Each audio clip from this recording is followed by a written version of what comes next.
বিভিন্ন সময় অভিযান চালিয়ে গুড়িয়ে দেয়া হলেও দক্ষিণ চট্টগ্রামের চন্দনাইশে আবারও শুরু হয়েছে অবৈধ ইটভাটার কার্যক্রম। প্রতিদিনই এসব ইটভাটার জ্বালানি হিসাবে পোড়ানো হচ্ছে বনাঞ্চলের কাঠ। কাঁচামাল হিসাবে ব্যবহৃত হচ্ছে পাহাড়ি মাটি ও কৃষি জমির টপ সয়েল। ফলে হুমকির মুখে পড়েছে এলাকার পরিবেশ ও বনাঞ্চল।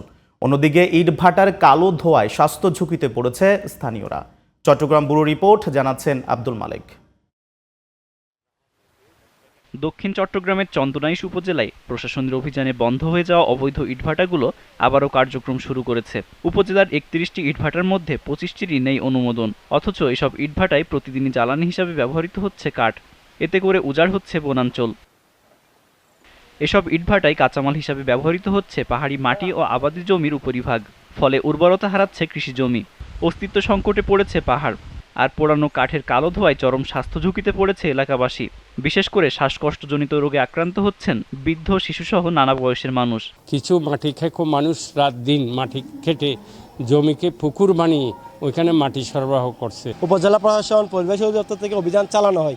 এগুলো আই ওয়াশ করার মতো নামমাত্র অভিযান চালাই, কিছু টাকা পয়সা লেনদেন করে আবার তারা তাদের জায়গায় ফিরে যায়। কাঞ্চন পেয়ারা বিখ্যাত ছিল, কিন্তু এখন পেয়ারাগুলো ছোট ছোট হয়, বড় হচ্ছে না ওই ইটভাটার কারণে। ২০২৩ সালে পরিবেশ অধিদপ্তরের সহায়তায় উপজেলা প্রশাসনের অভিযানে গুড়িয়ে দেওয়া হয় অবৈধ ইটভাটা। জুলাই পরবর্তী সময়ে আবারও কার্যক্রম পরিচালনা করছে বেশ কয়েকটি ইটভাটা। তবে অবৈধ এসব ভাটায় আবারও অভিযান পরিচালনার কথা জানিয়েছে প্রশাসন। অবৈধ ইটভাটার বিরুদ্ধে অভিযান চলমান আছে এবং আপনি যে এলাকার কথা বলেছেন এখানেও অনেক অভিযান হয়েছে এবং বেশ কিছু ইটভাটা এখানে চিমনি সহ ভেঙে দেওয়া হয়েছে। লোক দেখানো অভিযান না চালিয়ে বনাঞ্চল ও পাহাড় রক্ষায় অবৈধ ইটভাটা মালিকদের আইনের আওতায় আনার দাবি এলাকাবাসীর। আব্দুল মালেক, জিটিভি নিউজ।